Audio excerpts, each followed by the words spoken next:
Hello everyone, and especially to Tanhouse, I think your name is pronounced, who this video is a response to. And it was quite serendipitous that I found your video when I did, because I have been recently quite pissed off with the depictions and stereotypes of pagans that I've found in just normal YouTube videos, and also like professionally produced videos about witchcraft and paganism that I've found around the place. Like just started getting back onto my spiritual path, and so I was sitting around and I thought, I'll just go on Google Video and try to find some documentaries on paganism and witchcraft, and heaps of the things that I was clicking on were anti-pagan propaganda made by Christians, and they're really, they've obviously got a lot of money to make these productions with, because they're quite professionally made, and it kind of pissed me off, because a lot of the stuff that's pro-pagan, or just, explaining the pagan perspective on things, is amateur, just like you and me sitting in a room making a video, and just because of the way people are, they're much more likely to believe something that has a sort of slick production than this video, probably. I don't know, I guess it's just all the exposure to television that people have. Yeah, so, I mean, this is going to be a really hard video for me to put together, purely because there's just so much information, so much stuff about my background, how I got to this, and my feelings about the way that we're portrayed. So much for me to communicate that it's going to be really hard to do concisely. One thing, I guess I'll start with this, because it's the first thing that comes to mind.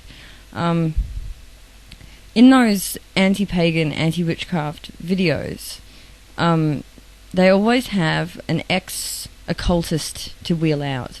It could be an ex-Satanist, an ex-witch, and just an ex-pagan of some description. And they always say, I wanted power, I wanted money, I wanted everyone to love me, and I was, this little sort of disaffected, disempowered person, and I went to witchcraft or Satanism or whatever to help me get over it. And I always think, if you're coming from like a Christian framework, and then you embrace occultism for what are not particularly noble aims, probably because of how you feel about that, subconsciously you are going to have all these horrible experiences that they always say that they had, experiences with demonic entities and, really scary stuff that they say happened as a result.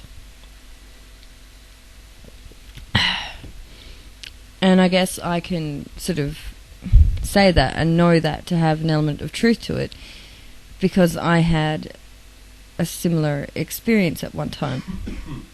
Now, I was, unlike some of the people who would have watched your video or made a response to your video, I was not raised Christian. I was raised in my mother is agnostic, but with a Christian background. My extended family is Christian, a lot of them. But I was not raised with any sort of obligation to believe in God or, embrace Jesus as my Lord and Saviour. And I've probably just sort of naturally been more religious than my mother since I was a small child.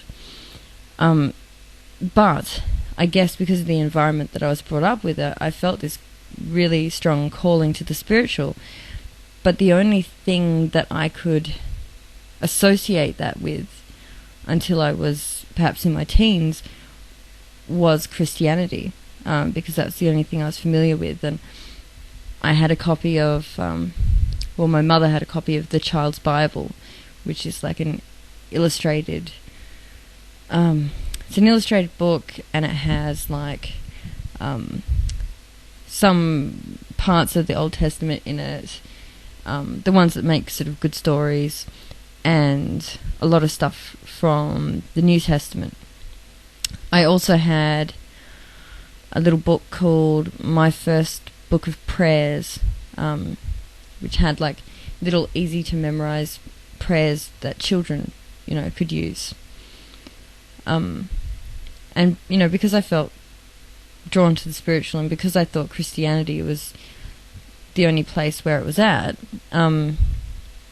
I'd read the child's Bible, and I used to get really scared of the dark at night, and I used to say prayers to keep myself calm while that was happening. So the one I used to always use was Matthew, Mark, Luke and John. Bless this bed that I lie on. 4 corners to my bed, 4 angels around my head, 1 to watch and 1 to pray, and 2 to bear my soul away. And I used to just repeat that because I was so scared of the dark at night. So in a sense I kind of indoctrinated myself. But the only problem was that because of who I am, the way I am, sort of intrinsic sort of factors within me, it wasn't the right path for me. I didn't fit in it. And as I grew older and grew more into myself, the more and more evident that became.